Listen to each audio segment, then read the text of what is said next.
My name's Aaron Buffalo. I'm an enrolled member of the Chippewa Cree tribe here in Rocky Boy, Montana, and I sing with Southern Cree. I've been singing with Southern Cree since 2012. I started singing with them at a little powwow in Fort Belknap. It was just a little one-dayer. Me and Sarian started talking, going back and forth, and then he asked me to come sit down, so I said okay. And at that time I was singing with just like my family group, Assiniboine Cree and Grey Boy. My dad, the late Lyndon Grey Boy, he saw me singing with them and he really liked it for me, so he said, that's who you're gonna sing with from now on. So I said okay. And back then we went by Southern Cree Juniors, and then we stepped it up once everybody got out of high school and stepped into the shoes of Southern Cree. Started singing like at a later age. I didn't start singing till like 2011, but like my family's always been a part of singing, you know, like powwows, ceremonies, you name it. For me, I was just like a little late bloomer. You know, we're just now really getting back into it, getting out there and hitting the trail again. We've been at the circuit for about 8 years. I moved to Arizona in 2015, and before that we was hitting powwows back to back for the past 3 summers. And then once I moved, things kind of just slowed down and I just started working, living the life.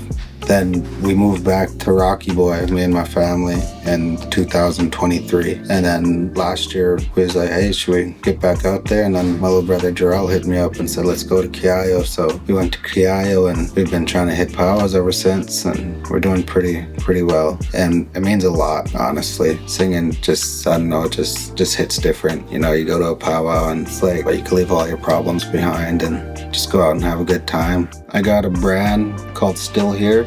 Behind that message, Still Here, is I went to a store to go buy some sneakers, and I first went in there. He's like, well, what are you? Are you Mexican? And I was like, nah. Second time I went in there, what are you? Are you Filipino? I said, nah.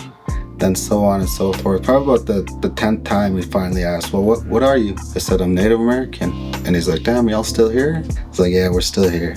And then that's how I got the name. My first drop is Still Here on the back of shirts, and that one, it kind of hits deep for me, but it could be for any, like it could hit you in any way you feel, you know. A lot of people go through a lot of things that they don't like to talk about, you know, like my dad, he lost his battle with depression. I just wish he was still here. So when I see people that I don't even know, you know, if they read it and they resonate with them and they smile, that's what I want, you know. I just want them to know that somebody's glad that they're still here. Abuffs has just kind of been my nickname since high school. It just kind of stuck with me for like the longest time. So I just kept it like that, Abuffs. And because Still Here, I didn't want to like outplay that and just be like an emotional brand. I just want that to be more of like some drops. Still Here. Abuffs will be more of like my clothing line and whatnot. So I'd say I got my fashion from my mom. You know, she'd just go to a thrift store and she'd grab anything and she'd make it look good. So going to thrift stores have been always been a part of my life for a long time. When I first started singing with Southern Cree Juniors, I would go to Walmart and I'd get the little $11 crew necks. Then I'd go get the iron-on patches, the little iron-on stencils. And I'd make my own little Southern Cree Juniors sweaters and whatnot. And then I'd find blank hats and I'd start sewing letters in there and numbers in there.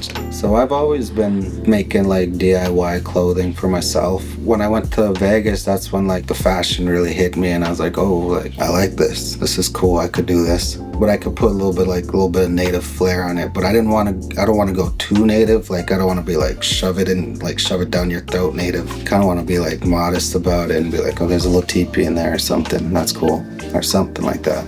Nothing too crazy. So what I do is I screen print. It gives it that effect of, you know, it's like art. What you have to do is you get these screens like a window screen, and you gotta put photo emulsion on it. Once you put the photo emulsion on it, you gotta let it dry. Once it's dry, then you gotta get a piece of transparency paper to draw on. Once you draw on that transparency paper with black marker, you gotta put it on the screen, then you gotta burn it on there with the UV light. Once you burn it on there, you wash it off, and then what you drew on there is gonna be stenciled out on that. And then you gotta do that for each color. So realistically, if you have a shirt that has 3 colors on it, you need about 4 screens for that. It's a pretty long process. But I like it because it lasts longer. Yeah, it may wash out, but then like what I'm really trying to go for is I want you to wash it, overwash it, so it looks like vintage. You know, I want to give it that vintage effect. And then a long time ago, that's how they made shirts, was screen printing. So that's why it kind of drew me to it instead of just going with the heat press and the DTFs and that. But no hate towards those. They're all good. Family, I could be anywhere down on my luck and I just have to make one call and my family's there, and it's crazy. Families, that's kind of snuck down up on me. I got 3 boys. Some days you're worrying about work, but then you could come home and everything just goes away because, you see your boys and they come running up. My boys, every time I come home, my boys come and hug me, and I want to teach them how to be a man. I want to teach them to change a tire, to cut the grass, help clean up around the house, cook. Growing up, my dad, when he was cooking, he'd say, "Hey, come here, son, I'm going to show you something. I'm going to teach you how to cook this because you might grow up and find a lazy wife that doesn't know how to cook or clean." Not saying that my wife is lazy or she doesn't cook or clean, but that's what he taught me, and that's what I want to teach my boys. I want my boys to be better than me in everything.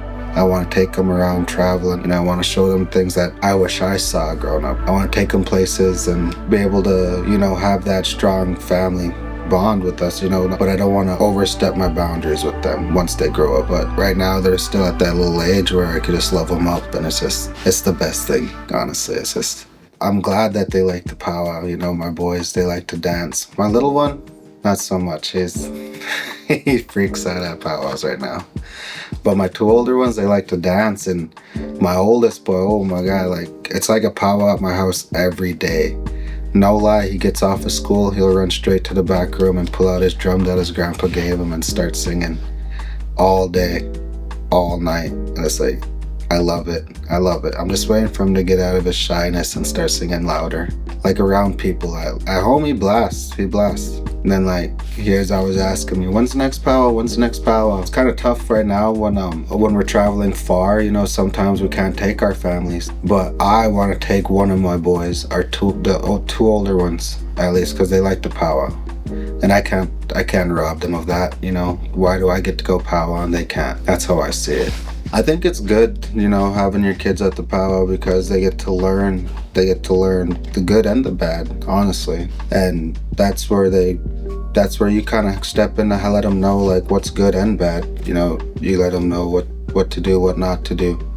And not only that, to build relationships, build friends, so they could go anywhere and they'll have a place to stay just by one call. Now, if there's something I can't teach them, one of my brothers could teach them around the drum. And if it's a learning, maybe we could both learn, I'll learn with my boys. My Instagram is @Abuffs_. My TikTok is @Abuffs. And my Facebook is Aaron Buffs. Don't add Aaron Buffalo because there's 7 Aaron Buffaloes, so @Abuffs. This is my wife's Instagram. It's @Abuffs.threads on Instagram. It's more of a diary, like I said, my wife loves to sew and she's amazing at it. Honestly, she's one of the best sewers I know, one of the best crafters I know. It's crazy what she could do on her sewing machine. I'm super proud of her. And we out.